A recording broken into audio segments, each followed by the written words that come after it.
My name is Lucy, I am 67 years old, and I used to believe that fear had an age limit.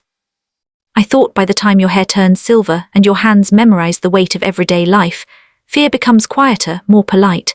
I believed danger belonged to the young, to dark alleys and reckless nights. I believed that by surviving marriages, funerals, childbirth, betrayal, and forgiveness, I had already paid my dues to terror. I was wrong. Fear doesn't ask your age. It doesn't knock. And sometimes it hides right under your car. The day everything felt off. The morning it began was painfully ordinary. I was backing my old blue sedan out of the driveway, coffee steaming in the cup holder, when a strange metallic clink echoed under the car. Not loud, just wrong. I paused, heart ticking faster than necessary, and told myself it was probably a loose stone. But the feeling stayed with me all day. At the grocery store, I felt watched. At the pharmacy, I checked my reflection in the glass doors twice.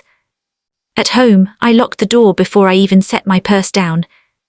Lucy, you're imagining things, I said out loud, because when you live alone long enough, silence becomes suspicious.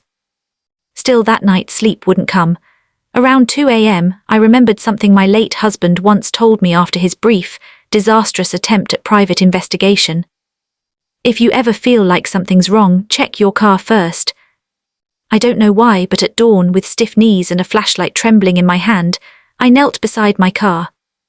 That's when I saw it. The tracker. It was small, black, magnetic, tucked neatly behind the rear axle. I stared at it for a full minute before my brain accepted the truth. Someone had placed a GPS tracker on my car. My mouth went dry, my hands went cold. I'm a 67-year-old widow. I don't own anything valuable, I don't have enemies, I don't live recklessly. My biggest crime is forgetting to water my plants on time. So why was someone tracking me? I didn't call the police right away. Maybe I should have, but fear does strange things to your logic. Instead, I sat at my kitchen table holding that tiny device like it might explode. Then a thought crept in, slow, dangerous, almost mischievous. What if I sent it somewhere far away? If someone was watching me, they'd follow the signal, and maybe, just maybe, I'd learn who they were. I laughed once nervously. Lucy, I whispered, you're too old for spy games. But I was also too old to be afraid without answers. Sending it to Canada. I wrapped the tracker in foil, tucked it into a padded envelope, and addressed it to a random warehouse I found online in Canada. I paid cash. I didn't use my name. When the package slid through the post office slot, something strange happened. I felt powerful. For the first time since my husband died, since my children moved away, since my world became smaller, I felt like I was in control. I went home, made tea, and waited. For 2 days, nothing happened. On the 3rd day, my phone rang.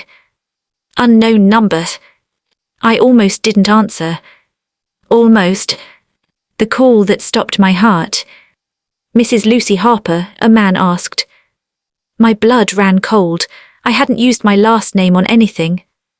Yes, my voice sounded far away. Why did you send our property to Canada? The room tilted.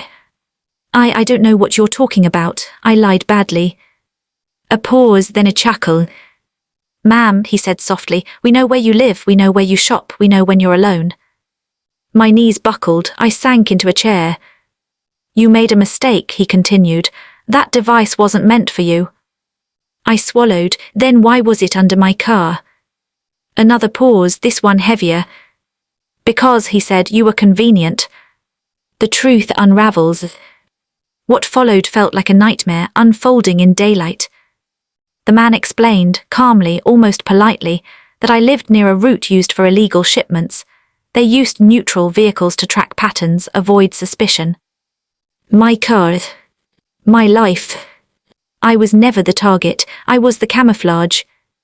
And now, I asked, my voice barely a whisper. Now, he said, you know too much. The line went dead. I don't remember screaming, but my throat hurt afterward. I don't remember dialing 911, but the police arrived within minutes. For the first time in decades, I let myself be held by strangers as I cried. The investigation uncovered more than I ever wanted to know: smuggling, surveillance, people who saw ordinary lives as tools. They were arrested weeks later. But fear doesn't disappear with handcuffs. Living after fear. For months I jumped at every sound. I sold my car.